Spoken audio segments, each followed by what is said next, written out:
Hello అన్న అన్న, ఒక్క నిమిషం ఉండు మళ్ళీ.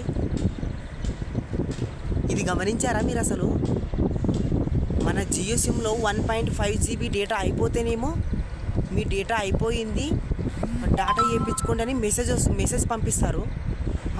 రీఛార్జ్ అయిపోతేనేమో కాల్ చేసి మరీ చెప్తారు రీఛార్జ్ చేయించుకోండి అని. ఎవరో తెలుసా? జియో కంపెనీ అంబానీ గారండి. అంబానీ గారి గురించి మాట్లాడుతున్నా నేను. ఆయన ఈ చిన్న చిన్న వాటికే మెసేజ్లు పెట్టినాడు కదా, అలాంటిది ఆయన కొడుకు పెళ్ళి అంత ఘనంగా రంగ వైభవంగా కోట్లతో పెళ్లి చేసేసి మమ్మల్ని మాత్రం ఎందుకు పిలవలేదు నాకు అర్థం కాక అడుగుతున్నాను. పిలుస్తాడేమో అని చెప్పేసి నేను కొత్త 2 జతల బట్టలు కొత్తవైతే తెచ్చుకున్నాను. పిలవలేదు. ఏం చేస్తావు? జియో నుంచి నేనైతే ఎయిర్టెల్కు ఖచ్చితంగా మారిపోతాను ఫ్రెండ్స్. పెళ్ళికి పిలవలేదు. మళ్ళీ బ్యాలెన్స్ అయిపోతేనేమో బ్యాలెన్స్ అయిపోతుందని చెప్తాడు, డేటా అయిపోతే డేటా అయిపోయిందని చెప్తాడు. అందుకే జియో నుంచి